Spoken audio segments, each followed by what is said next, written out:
penguatkuasa diingatkan sentiasa berdisiplin dan berintegriti. 8 lagi individu ditahan ada kaitan dengan lelaki Israel. Assalamualaikum, salam Malaysia Madani. Anggota penguatkuasa diingatkan sentiasa bertugas dengan penuh disiplin dan berintegriti. Tegas Perdana Menteri ini bagi memastikan tiada lagi amalan rasuah dan penyelewengan yang mengakibatkan negara rugi berbilion ringgit. Perkara itu dinyatakan Datuk Seri Anwar Ibrahim menerusi Facebooknya. Dalam hantaran sama, beliau turut berkongsi video ketika membuat lawatan mengejut ke lapangan terbang antarabangsa Pulau Pinang semalam. Ia bertujuan melihat sendiri aspek pengurusan dan fasiliti lapangan terbang berkenaan. Juga penugasan anggota keselamatan, khususnya Jabatan Kastam Diraja Malaysia dan Jabatan Imigresen Malaysia. Dan ini susulan penahanan seorang lelaki Israel bersama 6 pistol di Ampang 27 Mac lalu.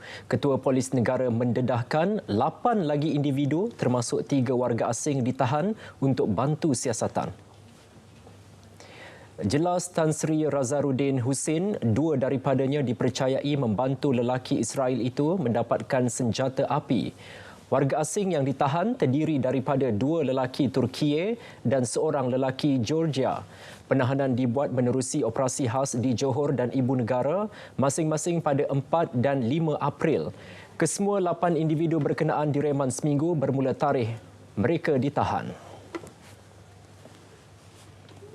Menjelang sambutan Aidilfitri, Timbalan Perdana Menteri Datuk Seri Dr. Ahmad Zahid Hamidi menasihatkan rakyat menjaga keselamatan diri dan keluarga lebih-lebih lagi ketika perjalanan pulang ke kampung. Menerusi Facebooknya, beliau menekankan kepentingan menyenggara kenderaan dan merancang perjalanan masing-masing. Rakyat turut dinasihat memandu dengan berhemah dan berhenti rehat jika perlu. Datuk Seri Dr. Ahmad Zahid berharap Aidilfitri tahun ini disambut dengan penuh kegembiraan dan keceriaan buat seluruh umat Islam.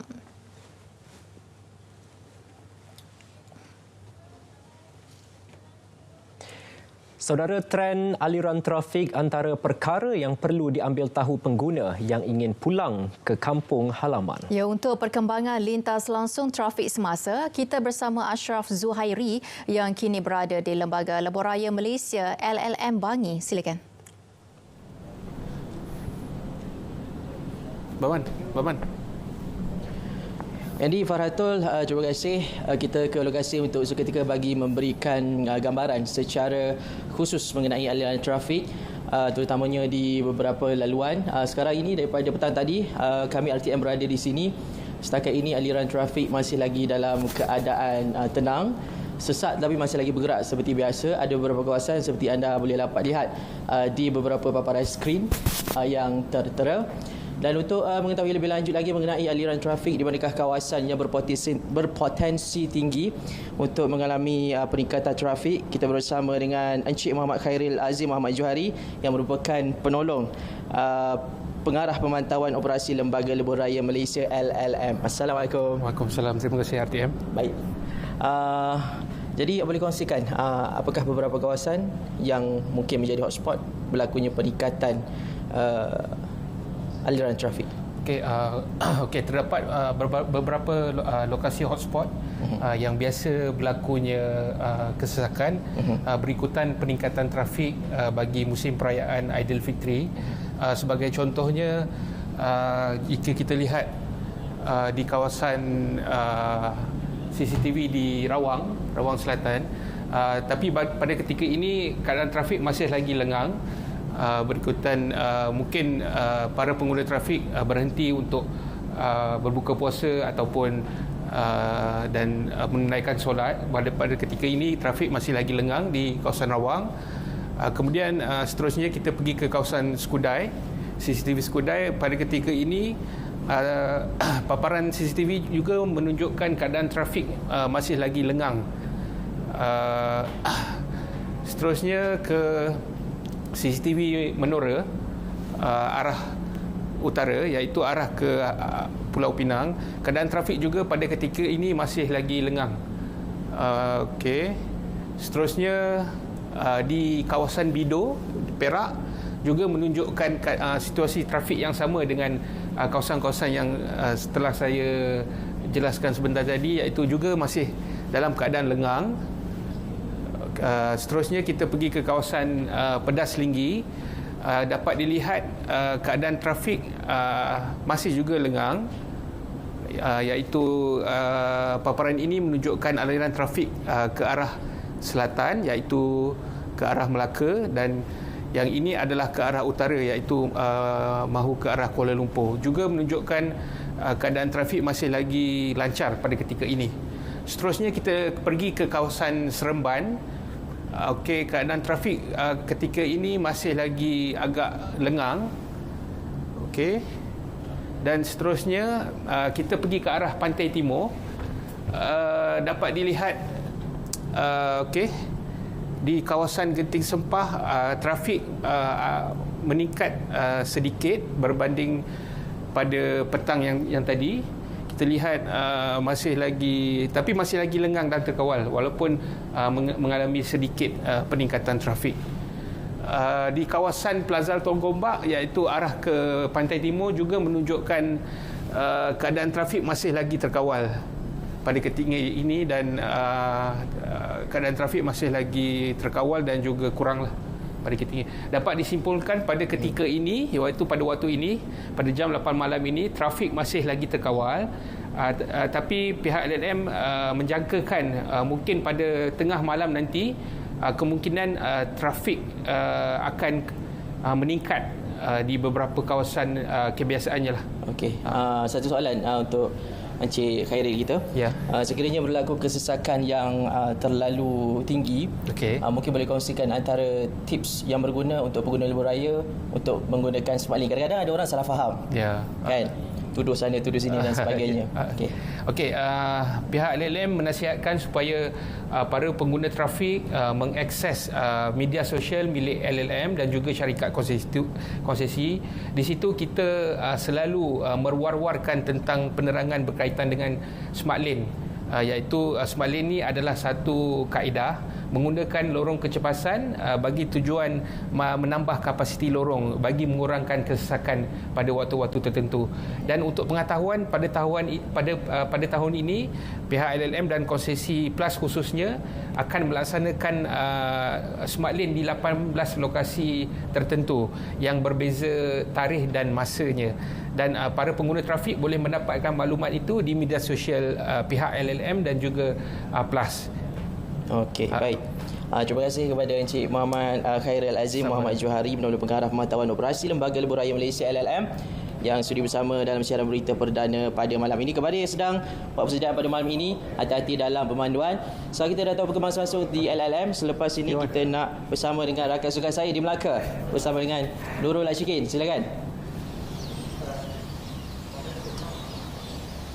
Baik Ashraf, terima kasih. Langsung bersama saya Nurul Ashir Abdul Halim dari Hentian Rehat dan Rawat RNRI Keroh Arah Selatan. Dan untuk makluman anda, orang ramai sudah mula berhenti di RNR ini sekitar pukul 6.45 petang tadi bagi berbuka puasa. Bagaimanapun apa yang dapat saya kongsikan, kawasan di RNR ini masih tidak terlalu padat dan juga masih selesa bagi yang berbuka puasa dan menunaikan solat maghrib. Selain itu, berkenaan lalu lintas di Lebuh Raya Utara Selatan Plus wilayah selatan ini juga masih lancar walaupun berlaku sedikit pertambahan kenderaan.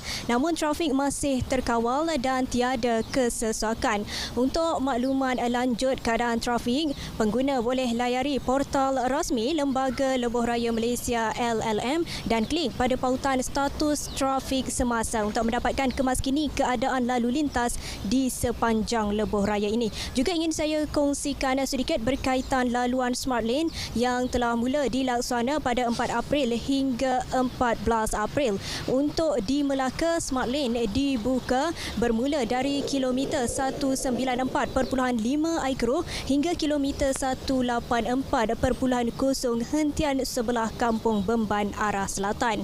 Laluan dibuka bermula pukul 10 pagi hingga 7 malam. Selain itu, untuk mengetahui lokasi SmartLane, pengguna lebuh raya boleh berpandukan papan papan tanda pengaktifan SmartLane yang disediakan PLAS. Jadi kepada pengguna jalan raya, hati-hati dalam perjalanan dan selamat sampai ke destinasi. Selamat Hari Raya Aidilfitri daripada kami di RTM Melaka. Kembali kepada Andy dan Farhatul di Angkasa Puri. Silakan.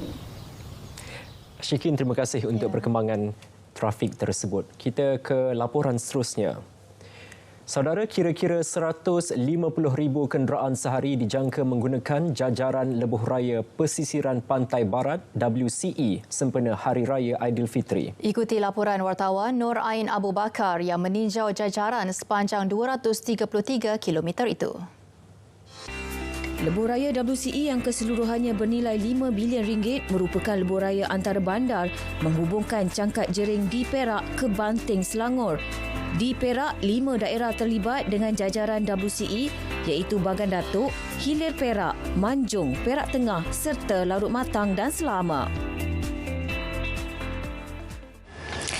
Di pusat kawalan ini terdapat 3 pegawai trafik yang akan bertugas pada setiap shift dan mereka akan memantau secara berterusan aliran trafik dan juga sebarang aktiviti di jajaran WCE. Selain itu juga terdapat 40 peronda yang akan bertugas membuat rondaan selama 24 jam di laluan ini bagi memastikan kelancaran aliran trafik.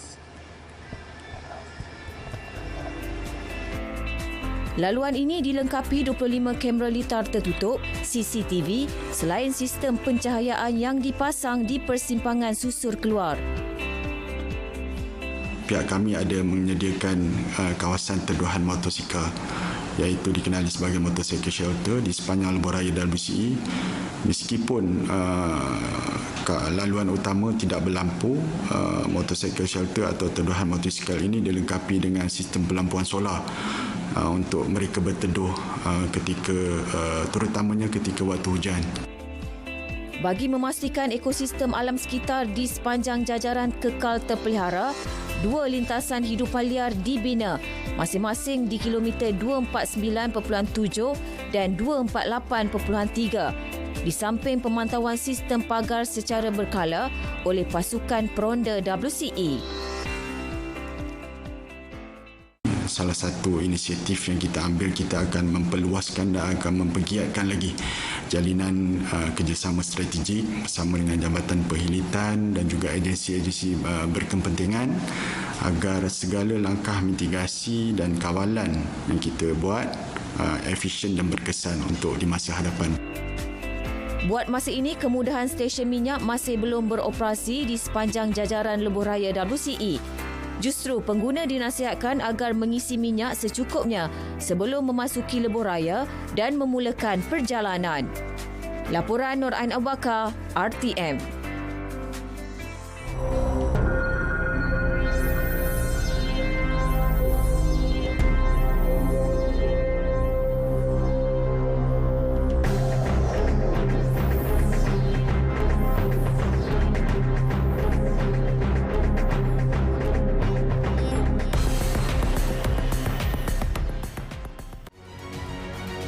Dalam jangka pendek, kita mahu sumbangan dan penyertaan syarikat-syarikat ini, termasuk syarikat-syarikat yang di bawah gabungan Dewan Perniagaan China di India, turut melatih 100,000 pelatih TVET majoriti Bumi Putra bersama China dan India. Dengan sasaran gaji lebih daripada yang diperoleh sekarang. Setakat ini yang terlibat secara aktif adalah Petronas, Samdabi, MRCB, Tenaga dan Telekom Malaysia. Dan kita anggap ini permulaan kecil, harus diperluaskan.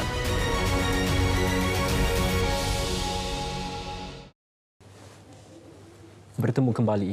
31 Mei 2024, genap 50 tahun hubungan diplomatik Malaysia-China, persahabatan yang bermula secara rasmi pada 31 Mei 1974, menyemai benih persefahaman dan terus diperkukuh menjadi perkongsian strategik yang komprehensif. Wartawan Nur Fatihah Abdul Rahim ada laporannya.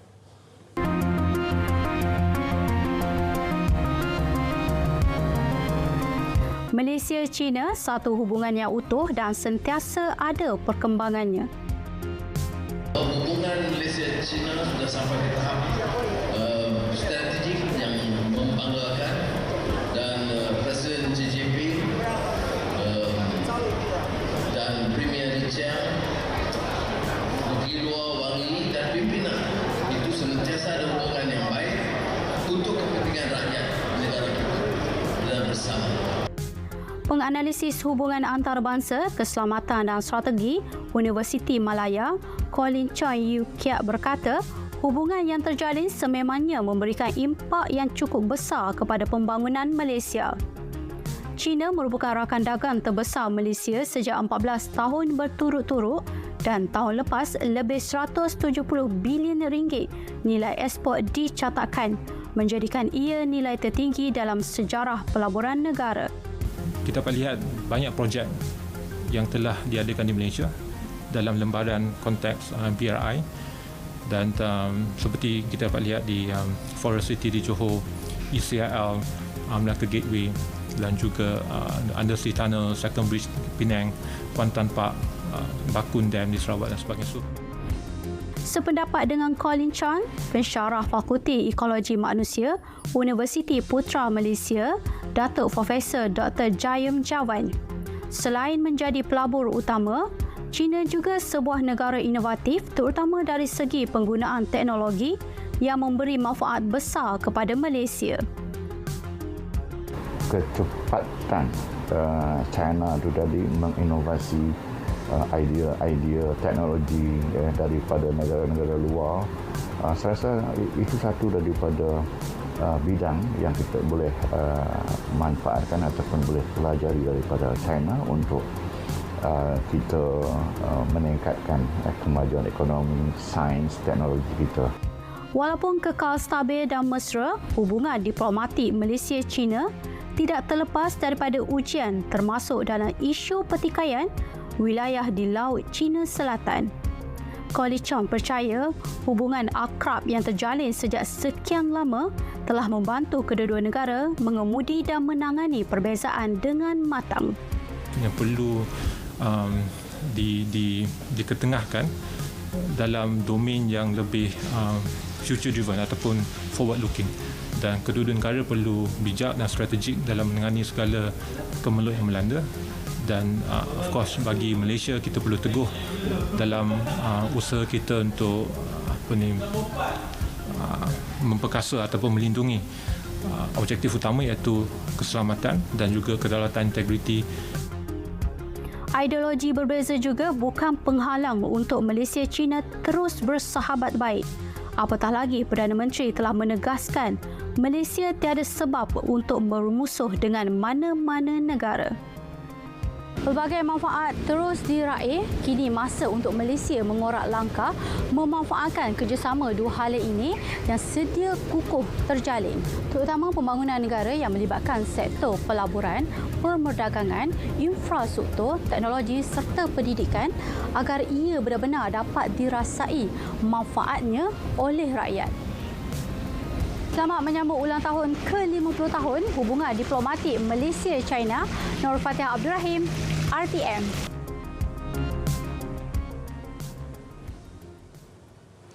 Manfaat TikTok sebagai medium hebahan maklumat tidak boleh disangkal. Namun wajarkah kanak-kanak bawah usia 13 tahun dibenarkan memiliki akaun TikTok dan bersediakah ibu bapa melaksanakan garis panduan dan kawalan terhadap anak-anak mereka? Ikuti laporan Nurul Asmawati Harun. Februari lalu, Menteri Komunikasi Fahmi Fadil menyuarakan kegusaran berkait isu pemilikan akaun TikTok oleh kanak-kanak di bawah usia 13 tahun. Beliau bimbang kanak-kanak akan terikut-ikut dengan beberapa trend tidak baik yang tular di media sosial, khususnya TikTok. Memahami kegusaran Fahmi, Presiden Majlis Permufakatan Persatuan Ibu Bapa dan Guru Nasional, Profesor Madya Datuk Dr. Muhammad Ali Hassan bersetuju pertemuan dengan pengurusan TikTok sangat perlu bagi mendapatkan penjelasan dari segi penguatkuasaan. Kanak-kanak bawah 13 tahun semestinya tidak matang dan tak dapat menyumbangkan baik buruk jenis perkara-perkara yang dituahkan di masa membuat TikTok tersebut dan mungkin tidak memikirkan tentang perkataan-perkataan yang disiarkan serta pakaian-pakaian digunakan. Memang saya sentiasa pantau orang kata tentang media sosial sekarang ni, tentang TikTok, macam-macam lah. Kadang-kadang macam-macam boleh terjadi. Jadi terpaksa macam mana pun mak bapak pun kena pantau juga. Ya, patut kena pantau lah sebab sekarang banyak benda yang negatif. Memang kena pantau lah. Sementara itu, Ketua Pengarah Pendidikan Azman Adnan berkata, pemantauan penggunaan media sosial termasuk TikTok di peringkat sekolah sudah dilaksanakan. Surat Pekeliling Ikhtisas Bilangan 2 2023 telah dikeluarkan tahun lalu. Kita telah mengeluarkan satu garis panduan berkaitan dengan nilai etika penggunaan media sosial untuk guru dan juga murid untuk memastikan garis panduan ini dipatuhi dan dalam masa yang sama untuk mengelakkan daripada penyalahgunaan media sosial ini dalam kalangan guru dan juga murid. Dan yang paling penting, kita nak terapkan elemen integriti dalam penggunaan media sosial ini. Azman bagaimanapun tidak menafikan kepentingan TikTok dalam membantu proses pembelajaran murid.